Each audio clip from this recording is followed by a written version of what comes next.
Bonjour, aujourd'hui nous avons décidé de parler d'un sujet qui m'a été fréquemment proposé. Il s'agit du cholestérol et du régime, c'est-à-dire le régime éventuel pouvant baisser le taux de cholestérol dans le sang, pouvant prévenir un taux de cholestérol élevé.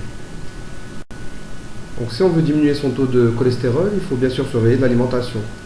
Et ce qu'il faut savoir aussi, c'est que l'hypercholestérolémie n'a jamais été une maladie et n'est pas une maladie. Il se peut même qu'elle produise aucun effet négatif sur notre santé. Cependant, lorsqu'elle est associée à d'autres facteurs de risque, notamment l'obésité, le tabagisme, l'hypertension artérielle, l'inactivité physique, et elle augmente le risque d'atteinte de troubles cardiovasculaires. Ça, c'est vrai pas. Au fait, les trois quarts du cholestérol que l'on produit dans notre organisme sont fabriqués au niveau du foie. Le quart restant est apporté par l'alimentation. Quand on va au laboratoire, on a une analyse du sang qui nous donne le taux de cholestérol et les différents taux correspondent au fait au taux de cholestérol HDL, LDL et le cholestérol total en général. Donc le taux LDL correspond en fait au mauvais cholestérol parce que c'est lui qui apporte le mauvais cholestérol vers les cellules et est responsable de l'encrassement des artères lorsqu'il est en excès. Le bon cholestérol, lui, correspond au cholestérol HDL. Il est appelé bon cholestérol parce qu'il nettoie les artères. Il ramène l'excès de cholestérol vers le foie et ensuite éliminé par la bile. Il y a également le cholestérol total. Le taux de cholestérol total, au fait, correspond à l'ensemble du cholestérol de l'organisme. Plusieurs organismes de santé publique se sont réunis et ont émis des recommandations alimentaires visant le traitement de l'hypercholestérolémie.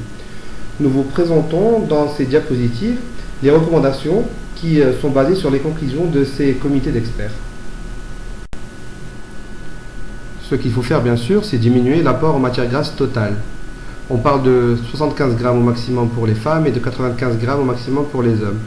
J'attire votre attention sur le fait qu'un Big Mac et une grosse frite sont suffisants pour apporter 55 grammes de matière grasse totale. C'est dire comment il est facile de dépasser les apports maximaux recommandés en matière grasse. Il faut réduire les gras saturés parce qu'ils contribuent à la hausse du mauvais cholestérol qui est l'LDL. Au niveau de ce tableau, nous avons essayé de reproduire les différentes sources de gras saturés, notamment les viandes de volaille et charcuterie à plus de 10% de matière grasse, les fromages à plus de 20% de matière grasse, les beurres de coco, l'huile de palme ou de palmiste, le lait entier, la crème sucre, la crème, le yaourt, le beurre, les pâtes à tarte, les pâtisseries et les fritures. Il y a également des solutions de rechange par rapport à ces différents produits. Il est recommandé de ne pas dépasser 200 mg par jour de cholestérol alimentaire. La teneur en cholestérol, elle varie selon les aliments, mais je vous présente un petit tableau qui présente un peu la teneur en cholestérol des différents aliments. La cervelle de bœuf, elle, contient 3100 mg de cholestérol. Le cœur de bœuf 212, les œufs 186 mg, le foie de bœuf à 300 mg. En cas d'hypercholestérolémie, on recommande de ne pas dépasser 3 œufs entiers par semaine, pris en 3 jours différents, et pas plus d'un repas de crevettes par mois par exemple. Il faut privilégier les gras monoinsaturés car ils ont le grand avantage d'abaisser le mauvais cholestérol qui est le LDL.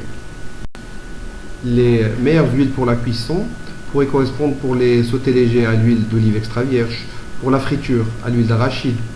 Pour la cuisson au four, on préférerait plutôt l'huile de canola, de pépins de raisin, de tournesol ou de cartame. Et les huiles à consommer crues seulement sont l'huile de lin, de chanvre, mélange d'huile contenant de l'huile de lin ou de chanvre, de bourrage, d'onagre ou de poisson. Il faut, quand on dit à consommer crues seulement, c'est-à-dire qu'il faut, une fois qu'elles sont cuites, elles perdent leur caractère privilégié. Augmenter l'apport en fibres solubles de 10 à 25 grammes par jour pourrait aider à diminuer le mauvais cholestérol d'environ 5%.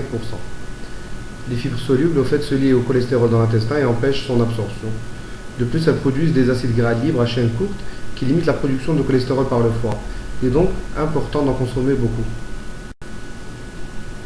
Vous pouvez toujours visiter notre site www.cardiologuecasablanca.com pour avoir de plus amples informations par rapport à ce sujet ou pour consulter nos autres articles en ligne.